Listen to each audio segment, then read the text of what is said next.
To my dearest friends, I am honored to welcome you back once more for a follow-up to an old tale, once told around a campfire by a famed naturalist, to the delight of an inquisitive orc who wished to hear of the adventures of his distant kin.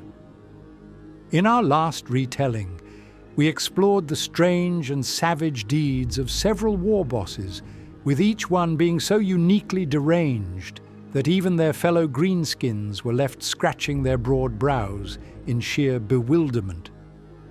And yet, as much as those tales may have seemed absurd beyond compare, I must now confess that they were merely but a prelude to some of the wildest of bosses ever to be found. The galaxy is riddled with countless tribes of these brutish creatures, with the orcs being scattered across every dust-blown frontier, every forsaken ruin, and every benighted star system, much to the dismay of the non-orky species. Wherever the orcs take root, it is only a matter of time before one among them grows larger, louder, and far meaner than all the rest. When such a figure emerges, the tribe will be compelled, often by clobbering their heads and stealing their teeth, to bend to his will, and thus a new orc will rise to the top and claim his rightful place as the war boss. But while many of these hulking tyrants simply lead their mobs into the nearest available scrap, a few will stand out for reasons so bizarre that even the most jaded of scholars will be forced to pause and to question whether or not these orcs ever really had a brain to begin with.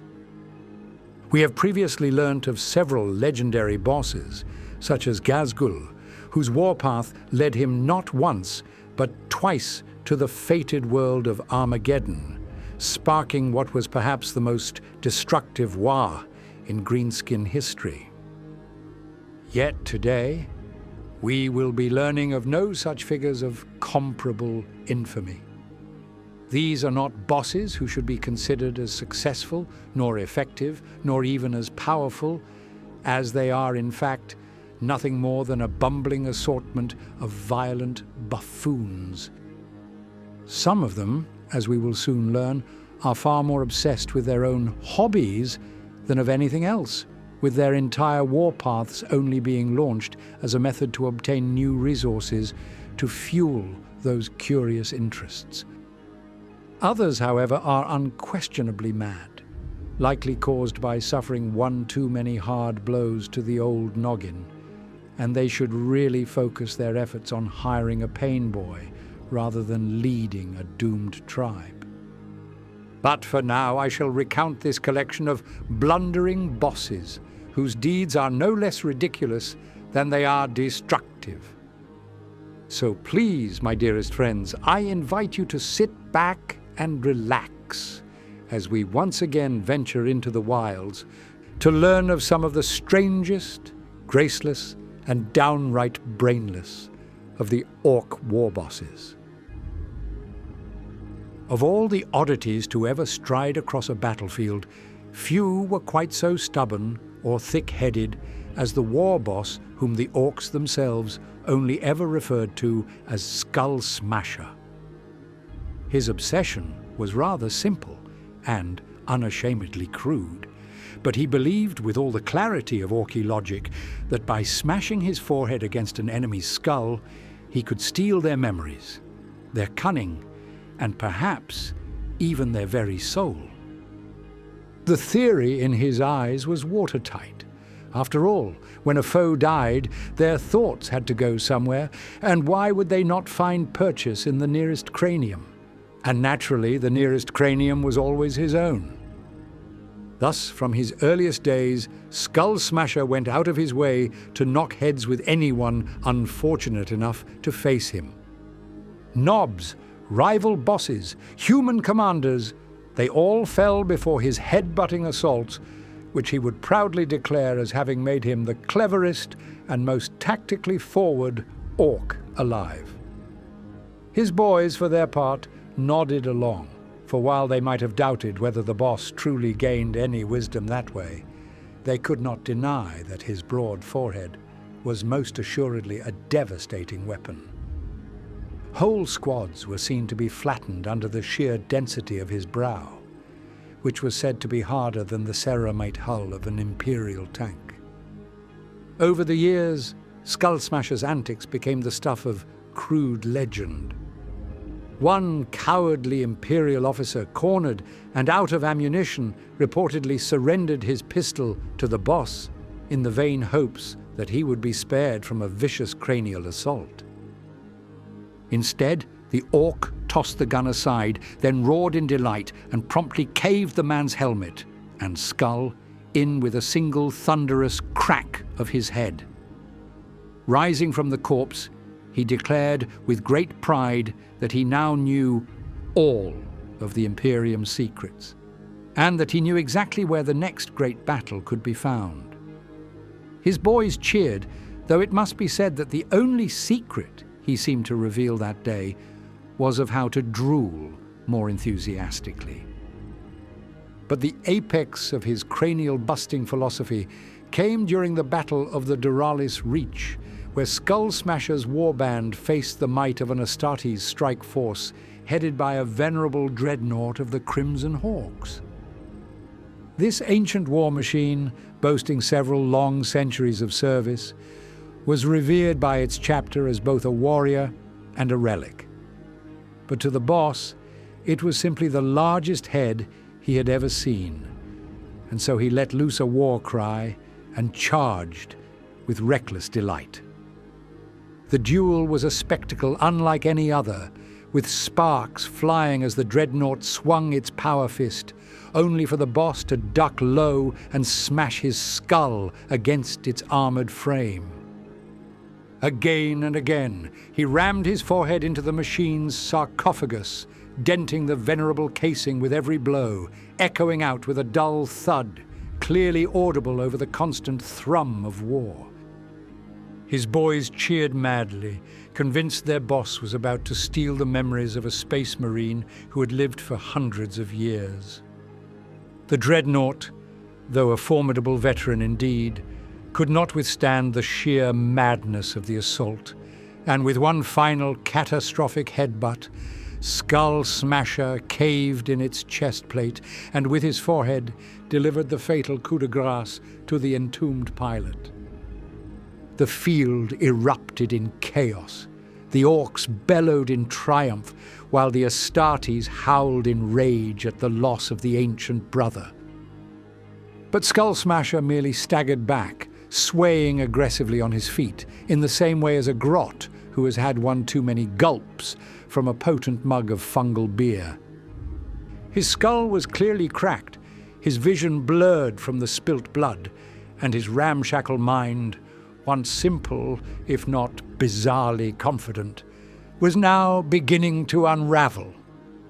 For you see, after years of smashing his brow against every skull he encountered, the boss was beginning to suffer the toll of his chosen path. From that day on, his war band noticed a curious decline. He still led his boys with bellows and bravado, but his speech grew slurred, his temper more erratic, and his borrowed memories seemed far less coherent. He would claim, at random, to know the secret recipes of Imperial rations, or the battle plans of mythical alien species, or even of the mating habits of squigs, facts which never proved to be particularly useful when waging war. The boys, however, still followed, as they wouldn't dare to question a boss who was mean and green enough to fell a dreadnought with his skull alone. Alas, the end of old Skullsmasha came quite ignobly, though we can gather that it was all but inevitable. During an unremarkable battle on some nameless frontier world, he charged into battle with his usual fervor, letting loose a slurred roar as he lowered his head for yet another crushing blow. But instead of striking down an enemy champion, he merely tripped over a stray grot, stumbled forward, and cracked his skull open on a rather pointy rock. His body slumped lifeless into the mud, while his boys stared in stunned silence. In that moment, many wondered if his memories and experience had leapt into the nearest skull, that being of the unlucky Grort who had tripped him. If so, it would explain why the little creature immediately ran away, screaming into the distance, never to be seen again. Deep in the interior of an orc world, we will hear of many strange tales, but none are quite as odd than that of the boss who named himself as Squigbelly. Unlike most orcs, whose ambitions stretch towards mighty conquests or endless piles of scrap, Squigbelly was utterly enthralled by a single creature, his own personal squig. Every orc tribe rears squigs of one kind or another. They serve as the beasts of burden, can be slaughtered for food or supplies. Sometimes they act as mascots, and sometimes they will be tossed into a battle to ravage an unsuspecting enemy. Most bosses are content to treat them as little more than tools, but Squigbelly was convinced that his beloved pet was far more than some primitive beast. He believed it to be a genius tactician, and that somehow it knew of exactly where the tribe should go in order to find the greatest battles.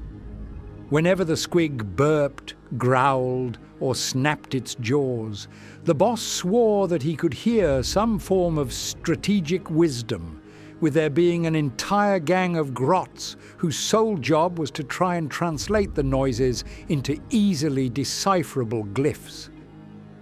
His tribe, at first, humoured the obsession. After all, he was the boss, and as long as he could lead them towards a good fight, then the boys would follow. But it soon became apparent that Squigbelly's tactical genius was repeatedly leading them towards some peculiar ends. Time and time again, he would command his horde to march into the deepest swamps, or to prowl across barren mountainsides, simply because his squig had let out a particularly empathic squeak. Inevitably, these expeditions were never destined to meet with a rival army, and rather, the mob was always greeted by the disappointing sight of a few feral squigs, which delighted the boss to no end, as he believed it to all be some affirming part of his pet's grand design. The boys, however, grew restless. They had hoped for battles against squishy humans or against rival orcs, but instead they only found themselves endlessly herding, capturing and wrangling the pesky creatures, all while listening to the boss cackling about the squiggy plan. Grumbles quickly turned into arguments, and in an orc camp, arguments can only be resolved with fists. One fateful night, the tribe split in two, with one side remaining loyal to Squigbelly and his beloved pet, and the other demanding an end to the lunacy and the appointment of a new boss. What followed was a civil war of truly orky proportions. Squigs charged against orcs, orcs bit at squigs, and Squigbelly himself presided over the madness with his pet at his side, interpreting each growl and chirp as some form of tactical command. The battle ended with the boss triumphant, not necessarily because of some grand strategy, but simply because those who opposed him had been devoured by the now resting squig. Grinning ear to ear, Squigbelly attributed this victory to his companion's brilliance and ordered the tribe to set out on a new expedition into the wilds. But this cycle would repeat again and again. Each time the tribe grew too weary of his obsession, a violent rebellion would occur, yet the boss was always victorious and would always feed the losers to his divine squig. With every victory, the tribe dwindled further, but his pet only swelled larger and larger on the endless supply of green meat. By the time the last dissenters were swallowed, there remained only Squigbelly himself, and his monstrous beast now bloated to such a size that it dwarfed its master. Undeterred, the boss remained faithful as ever. One night, sitting by the fire, he leaned close to hear the gurgles of his colossal companion, eager for its advice on how to rebuild his tribe. But this time, the squig did not huff, growl, or belch. It simply yawned, lunged forward, and devoured him whole. The great beast, with a very full belly, waddled into the shade of a cave, curled up on the regurgitated bones of the entire war band, and promptly fell into a deep and very satisfying sleep. It is no secret that every orc loves a big gun, but very few of their kind have arisen to the level of infamy as the one known as Grak. Though to the orcs, they will always remember him as Zzapblasta. Being a former flashgit, he had a well-known penchant for firearms of every size, shape, and color, only really caring for things that could shoot, blast, burn, or explode. Even in his youth, the boy adorned himself with every shooter and slugger he could get his grubby green hands on, and after becoming a boss, very little had changed. He would waddle into battle so weighed down by his weapons that his own boys had to hoist him upright just to keep him moving in the direction of the enemy. Yet, to the astonishment of all, he was frighteningly proficient with the myriad tools, using them to blaze away in every direction, filling the air with so much lead that even the most well-disciplined of foes would break into unordered chaos under the storm of bullets. But the orcs are never satisfied with what they already have. Soon, Grak grew bored of conventional firearms and was rather fed up with carrying everything himself, so he called upon his mechs to think outside the box and resolve his bothersome issue. Initially, they came up with a suit of mega armor, which would ease his burden. But the boss scoffed at such an idea, and after smacking a few of the odd boys over the head, told them to find a mad doc and to find a way to make himself into a weapon. The tinkerers obliged and started bolting sputtering flamers into his torso, mounting rocket launchers on his shoulders, and then wiring a crude energy beam contraption into his ribcage. Slowly, he was becoming less of an orc and more of a living arsenal, but even this wasn't quite enough. One fateful day, Grak spied his mechs experimenting with their dreaded shock attack guns, which to the uninitiated are bizarre contraptions that can hurl a snotling through the immaterium to burst into an enemy's armor. But this sight filled him with a jealous rage. He demanded that the mechs build him a pair of these horrific weapons, then to use them as deadly replacements for his tired old arms. To keep them powered, the uncertain mechs chained a frothing weird boy to his back, using the orc's raw psychic energy to fuel the unstable machines. The result was monstrous and titanically terrible. The weird boy howled and thrashed, while the mechs laughed with glee, and as Grak flexed his new limbs, grinning wildly, he decided that time was of the essence, and that he needed to test these guns on a suitably tough opponent. Overjoyed at the prospect of war, the boss ordered for his mob to set out to the imperial world of Vardos Secundus, where a regiment of the Guard had dug themselves into a line of heavy fortifications built to defend a sprawling network of manufactura. Striding into battle, the boss made his way to the front, raised his twin guns, and roared for the boys to watch closely. With a flash of green light, he fired, and reality screamed out in horror. In an instant, the entire planet vanished, being yanked wholesale into the churning depths of the warp. both orcs and humans alike found themselves adrift in a hellish storm of unreality, with shrieking demons clawing from every angle, and unfathomable beasts dragging the unsuspecting mortals into the deepest realms of chaos. Even Grak was taken aback, though his shock lasted no more than a heartbeat before it turned to glee. He bellowed out with indecipherable exhilaration, scarcely comprehending the scale of his act, before pulling the triggers again. With another burst of warp lightning, the planet popped back into real space, scarred by its voyage, while reeking of sulfur and brimstone, its surface still writhing from the touch of the Neverborn.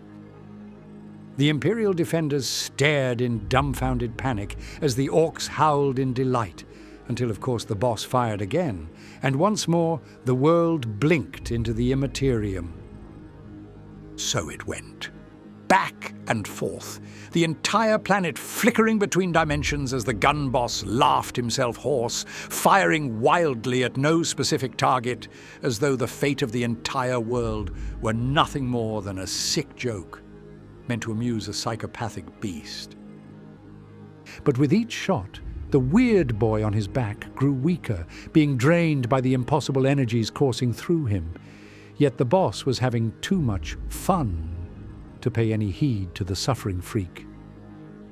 At last, with one final shot, the weird boy gave a strangled scream and collapsed, his body shriveling to a husk, only about the size of a grot.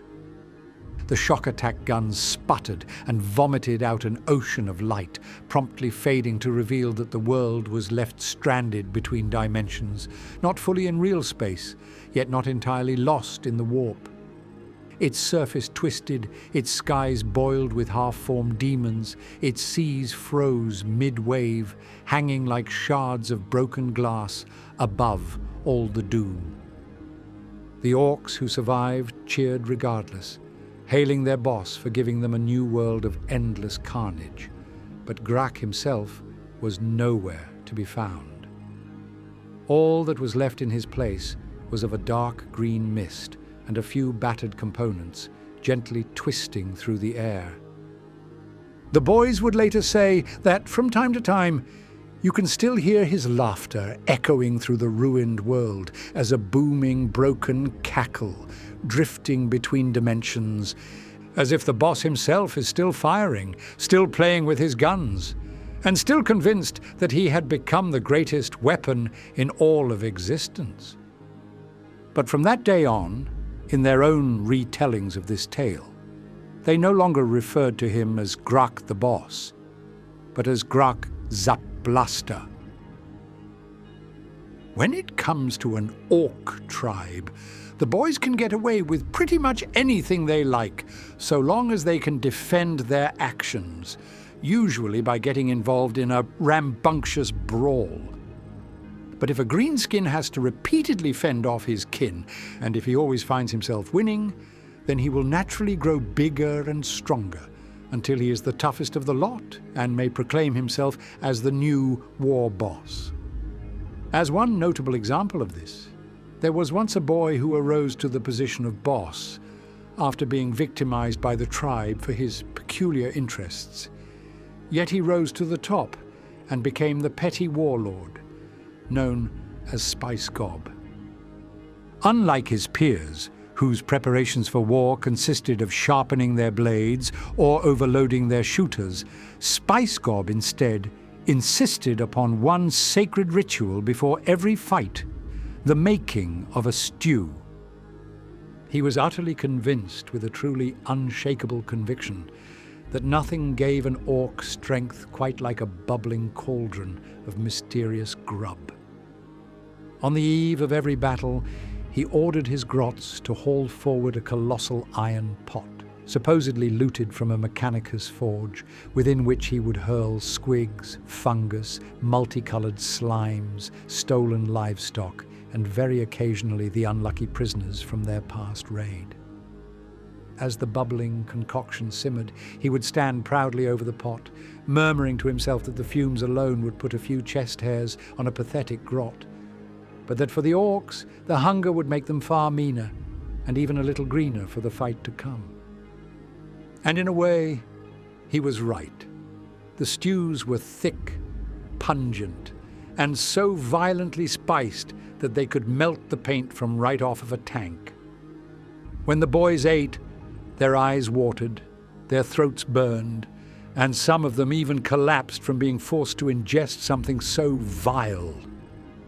Yet, it was undeniable that as soon as the last drop was gone, that the orcs had seemingly turned feral, charging out towards the site of battle, frothing at the mouth, while being far more violent than before. They could feel their hot breath belching up the unforgettable scent of that atrocious brew. But some swore that the broth had filled their bellies with the rage of both Gork and Mork, driving them on with furious indigestion. Over time, Spicegob only grew more experimental with his recipes. From his planet's jungles he found bitter frogs that made his head spin. From the arid deserts, barbed cacti. And supposedly, he even managed to find a trove of exotic alien spices, thought lost in the wreckage of a rogue trader's cruiser. But with each new addition, the boys grew wilder and somewhat stranger. The tribe soon became infamous for their furious assaults, though they were mostly aimed at the other warbands of their world, who were gradually becoming sick and tired of this stew-eating clan. Spicegob, however, was not content to remain upon this world. He had already scoured the planet for new ingredients, and now it seemed to be the time to take to the stars and to plunder the metaphorical pantries of the wider galaxy. Thus, he needed to cook up one final brew, one spitting concoction so potent that it could fuel what would soon become an era-defining war. With his motley tribe gathered in awe, he announced his plans, before producing a ragged pouch, claiming that within it lay his secret ingredient of the special spice. The boys all roared in approval as Spicegob dropped a battered, conical object into the pot. For a heartbeat, nothing happened. Then the stew boiled, bubbled aggressively, and with a noise like a thunderclap, the entire cauldron detonated. The blast was apocalyptic, the likes of which had never been seen upon such an insignificant world. The shockwave flattened the camp, the fumes scoured flesh from bone, and the searing concoction splattered across the landscape, burning through armor and earth alike. When the smoke cleared, there was no tribe left to speak of, only a charred crater and a disgusting stench in the air.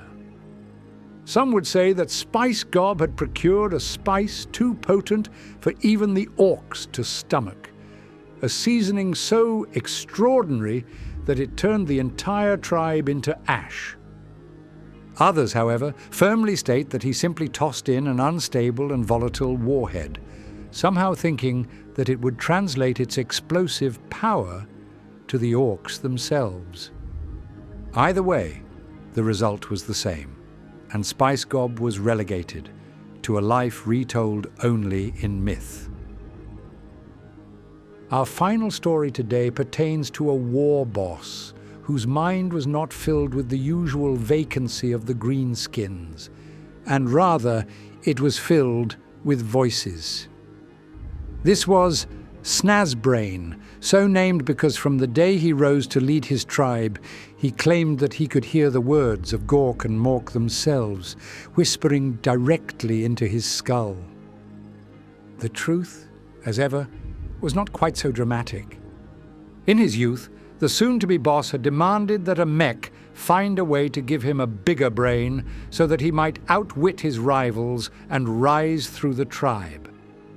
With much hammering, welding, and shouting, the odd boy duly bolted a crude array of Orky augmetics to his head before declaring the operation as a complete success.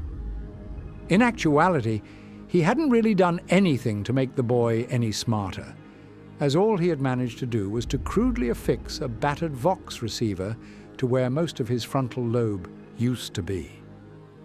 Still, It didn't take long for him to become the boss, and from then on he would frequently halt in the middle of a march, cock his head, and announce that either Gork or Mork had something to say. "Turn left!" he would bellow, and the horde would swing into a new course. "Dig in!"